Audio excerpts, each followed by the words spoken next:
I've never been afraid of the dark. Not until I started working the night shift at Harrison's 24/7 gas and convenience. A dingy little station on the outskirts of the old industrial district. Before this job, I'd roll my eyes at people who spooked easily after sunset. Ghost stories, horror flicks, urban legends, none of that kept me up at night. At least, not until I saw what crawls around my neighbourhood after midnight. Let me tell you, a lot of it is real, or close enough to real to keep you awake. Hearing every strange knock on the window, and watching every flicker of movement outside the glass. People assume that the worst thing you'll deal with working a late shift in a rough part of town is the odd robber or junkie. I wish that was the worst I've seen. It's been about 6 months now since I starting at around 10 PM and leaving at 6. I took it because I needed the extra money to help with tuition. No one else wanted these hours, or to stay in such a crime-ridden area overnight. Harrison sits in the shadow of an abandoned steel mill, rusted fences lining broken roads. Beyond that lies a cluster of run-down houses, many boarded up. And further still, the remains of old factories half swallowed by weeds. The city mostly forgot about this corner, letting it rot at the edges. But a few stragglers still live here, and they do come by for gas, smokes, coffee, lottery tickets, and other reasons. During my first week on the job, the manager, Clint, gave me a crash course in lockdown procedure. He was a gaunt man in his late 40s, with tired eyes that screamed that he'd seen too much. The day I arrived, he tossed me a ring of keys and pointed at a grated door in the back of the store. "If things get bad," he said, voice low, "lock the front door and go through the stock room.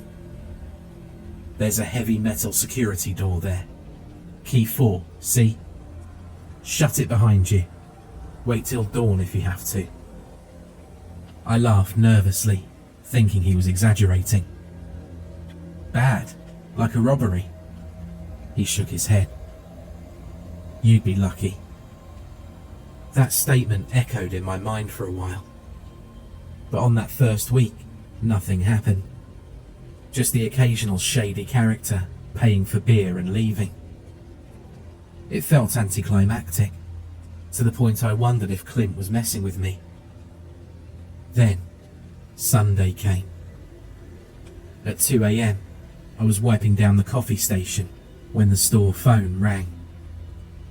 We hardly ever use the store phone.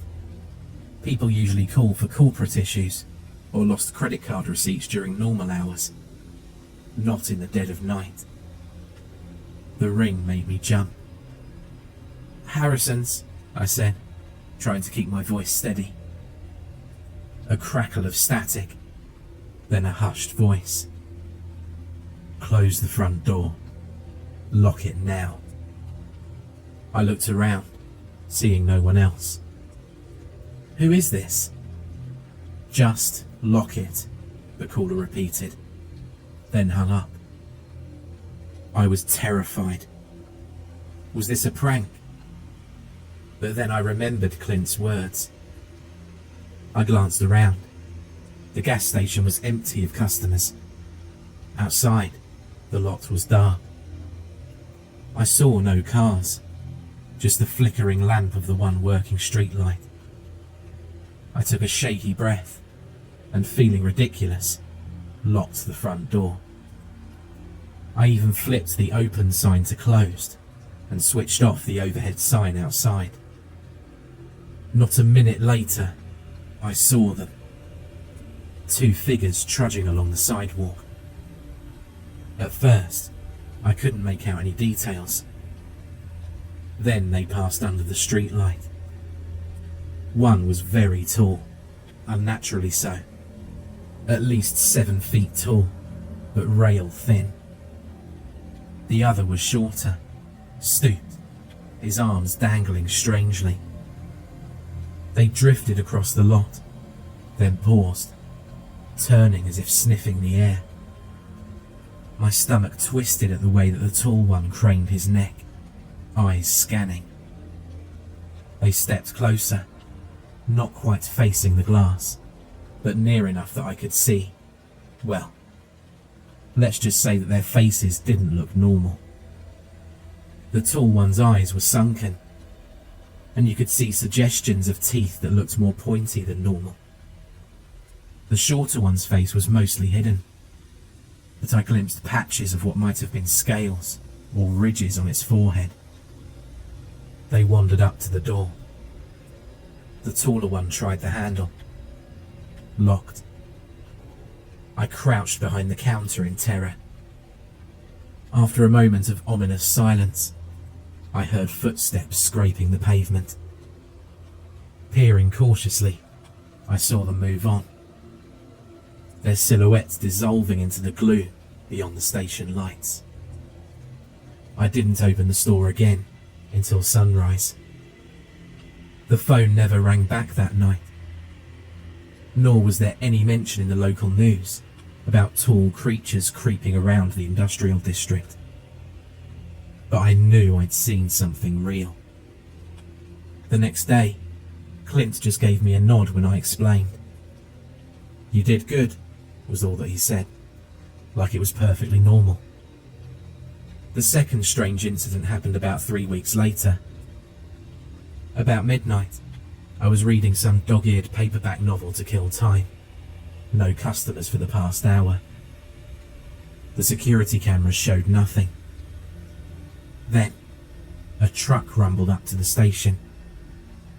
It parked at the far side, near the dumpsters. That was odd.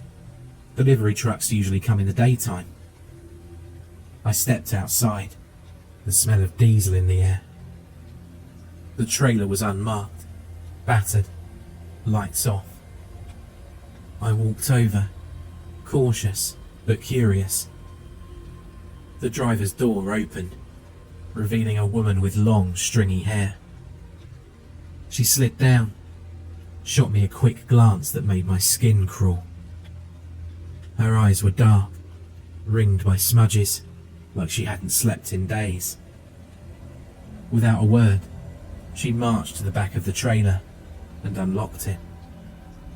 The interior lights flickered on, revealing row after row of crates stacked haphazardly. "What, can I help you?" I asked. "We don't get random shipments at midnight." She ignored me, rummaging in a crate. Then she dragged out a large bag. It was stained. Before my mind could register what might be in it, she said, "Where's the dumpster?" That's when I noticed an acrid odour coming from the bag. It smelled like rotting meat. I mumbled, pointing behind the gas station. The dumpsters are in a fenced enclosure. She hoisted the bag onto her shoulder. Something inside squelched. I fought not to gag. Without a second glance, she made her way to the dumpsters.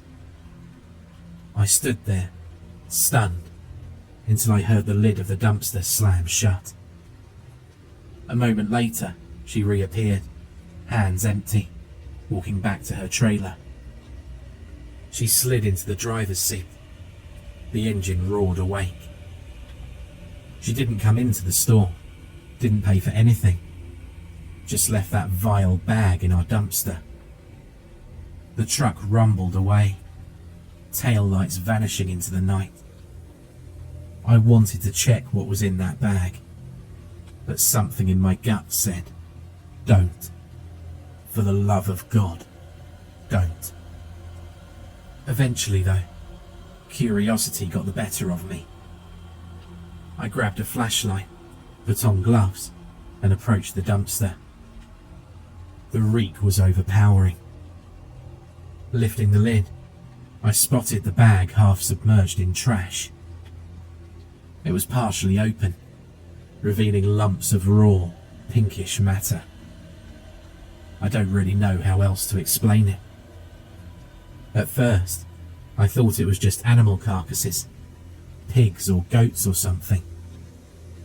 Then, I saw a hint of cloth, like a shredded shirt. I dropped the lid immediately, staggering back. Surely that wasn't the body. I dialed the police, hands shaking uncontrollably. The cops arrived about half an hour later. They sealed off the area, took my statement, and combed through the dumpster. I expected them to find something horrific. But after about an hour, an officer came inside. "You sure you saw a bag of remains?" he asked. I stared at him. Of course. There's no way it could have been anything else. He just shook his head. "We found nothing but regular trash. No bag, no body parts." Impossible. I told them about the truck, the driver, the cameras. I ran to show them the feed. But the footage was corrupted. Just static from 11:58 PM to 12:25 AM. The officer gave me a look of skepticism, but he let me file a report. They left. No further questions. I spent the rest of the night feeling sick. Clint took the news with a weary expression. "This place. Weird folks know how to cover their tracks," he said. Then he patted my shoulder. "Try not to get involved in whatever you see, okay? Just keep your head down." Easier said than done. Not everyone who comes by is a monster or a potential murderer. Some folks are just strange. Night after night, we get a handful of recurring customers. They never cause direct trouble, but something about them sets off alarm bells in my head. Like Mr. V, as I call him. A tall man in a black trench coat who always buys raw meat from our tiny fridge section. We're not exactly known for fresh products, so we keep a small cooler of bacon, sausages, and ground beef. He empties it, sometimes paying in crumpled bills. He never speaks beyond a gravelly "good evening." And he never seems to cook the meat, because once he asked, "Which of these is the freshest?" And I told him the brand, but he just stared at the shrink-wrapped beef, as if he was going to devour it on the spot. I kid you not, his eyes dilated. He paid and left without another word. Then there's Sable, a quiet woman who always shows up at around 3:30 in the morning, wearing tattered black clothing and heavy boots. She has scars on her forearms, deep, jagged ones, and she smells faintly of gunpowder. Every time, she purchases 2 energy drinks and a bottle of bleach. Nothing else. She never acknowledges me beyond nodding. The first time, I tried making small talk. She gave me a blank stare, as if deciding whether I was worth talking to, then turned away. Now, I just ring her up in silence. She leaves, heading off to who knows where. Sometimes, after she goes, I see her silhouette in the parking lot, crouching near the drain. She might be cleaning something, or waiting for something. I've tried to watch discreetly, but she always disappears if I linger too long. Between 2 and 4 AM, a weird hush falls over everything. Traffic is non-existent. The city sleeps. And the few locals here either hide behind locked doors or wander in a daze. That's when I get uneasy, because that's when things come out. Like someone standing by the far end of an aisle. I pivot and see only empty shelves. The store's fluorescent lights must play tricks with your mind. Clint told me to never go outside at 3 a.m. to replenish the ice machine or restock the pumps. Do it earlier or wait until after 4. He wouldn't explain why, only that some deliveries happen at 3. I pictured the truck from before, that horrifying bag, so I obey. One night, I heard scratching at the back door. It sounded like nails on metal. The camera feed for the back area was always grainy, but I checked anyway. Nothing, just the locked service door. The scratching continued in earnest. Then came a whisper, right at the threshold. "I know you're in there." I nearly lost my nerve. Instead, I clicked off all the store lights, hoping that whoever it was would leave. The scratching intensified for a few moments, then silence. I sat behind the counter, flashlight in hand, until dawn broke. It's never happened since. About 2 months ago, though, I had an encounter that truly broke me. It started like a normal shift. I was behind the register, dozing off, when the door chime rang. I looked up. Someone stepped in wearing a heavy coat and a wide-brimmed hat that hid most of their face. The figure walked slowly, almost limping, heading straight for the alcohol coolers. I said my usual greeting. They didn't respond. I thought nothing of it. Some customers prefer quiet. But then, an awful stench hit me. Like charcoal mixed with cheap cologne. And something else I couldn't quite put my finger on. I swallowed, watching as the figure rummaged around in the cooler, pulling out a 6-pack of cheap beer. Their hand, I swear it looked bony. They approached the counter and set the beer down.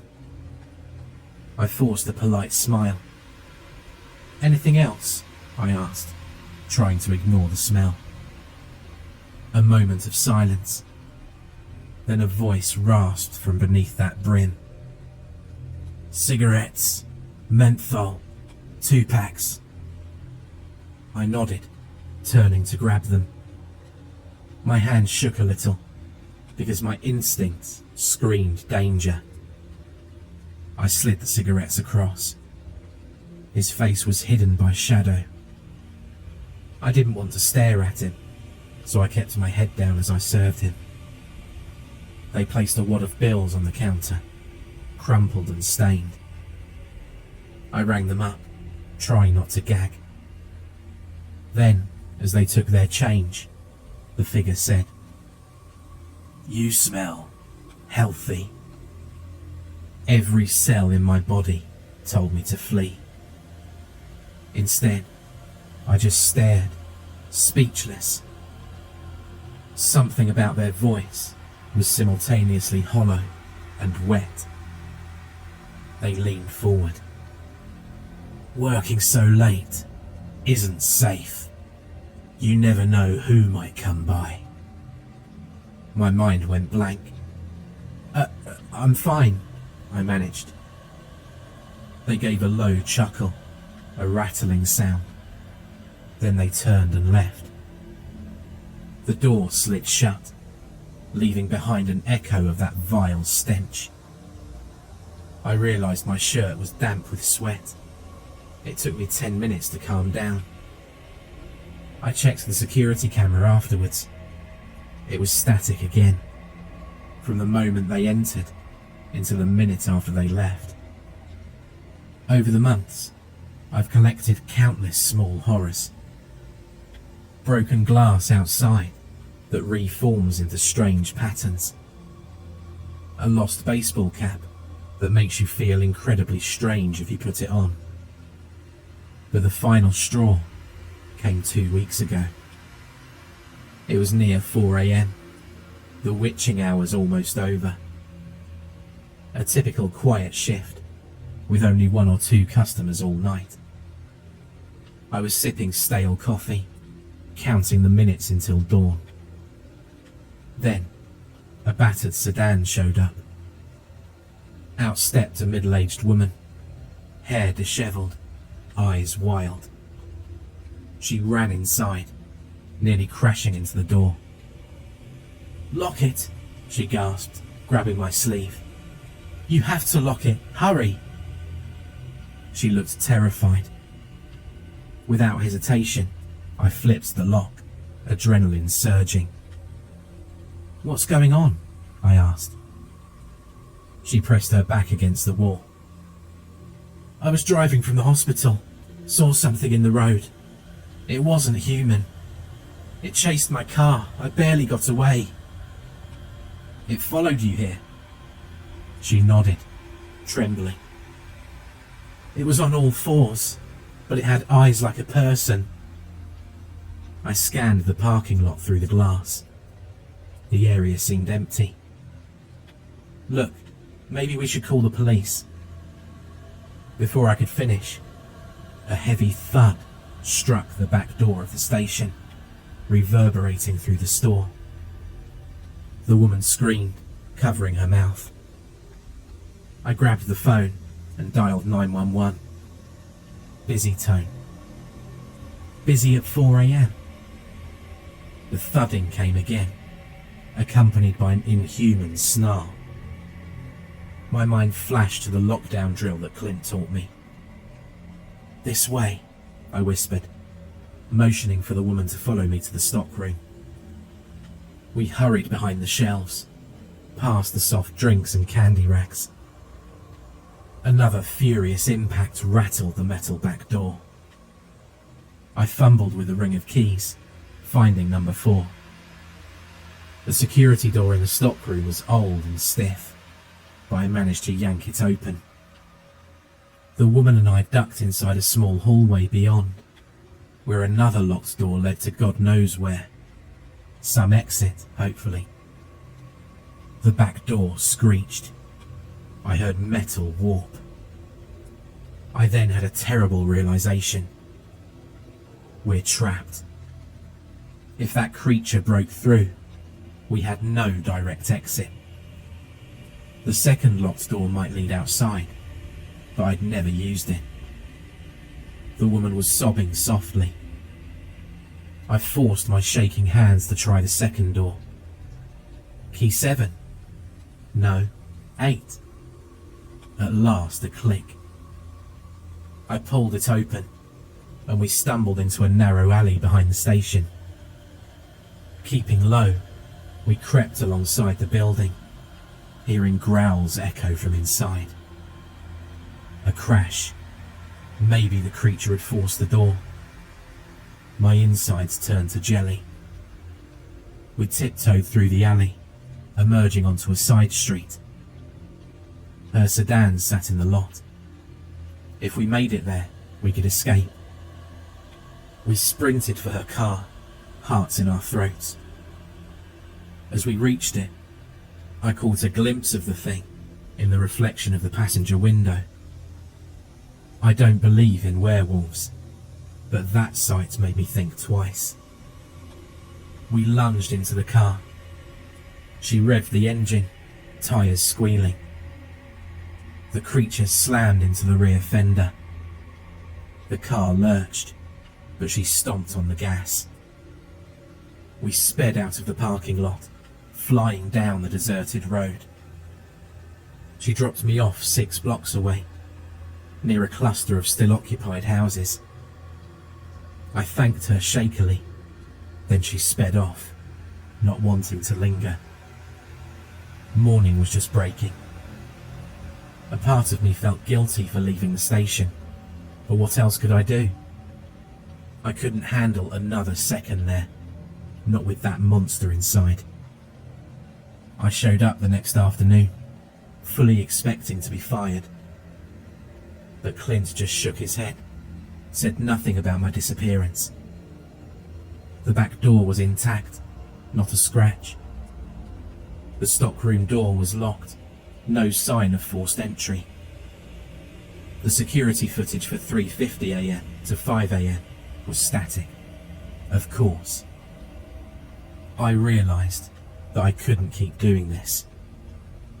The horrors of this job had eroded my nerves completely. That day, I put in my notice. Clint didn't argue. He only handed me a final paycheck envelope.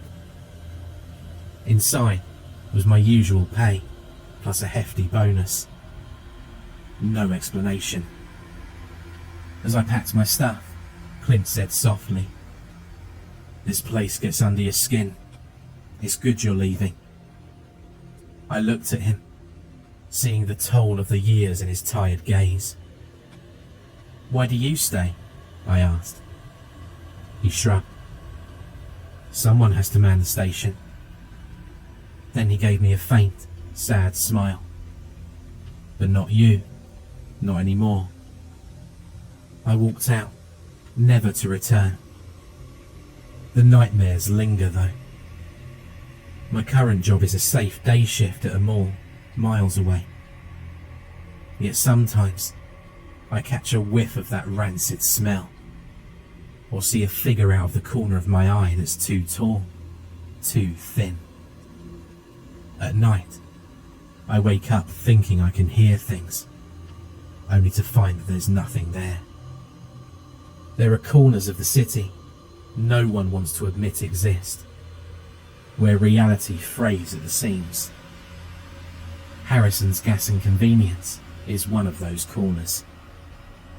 I'm not ashamed to say that I now dread the darkness, especially near that part of town. I try to avoid the area as much as possible, but sometimes it's unavoidable. Sometimes I still see headlights turning into that place, lured by cheap gas or desperation, unaware of the horrors that might await them. I whisper a silent warning whenever I pass. Don't stop here. Don't linger after midnight. Don't look too closely at the customers. Because once you see them, and I mean truly see them, you'll never be able to sleep soundly again. For more terrifying creepypasta horror stories, check out the playlist or the video on screen.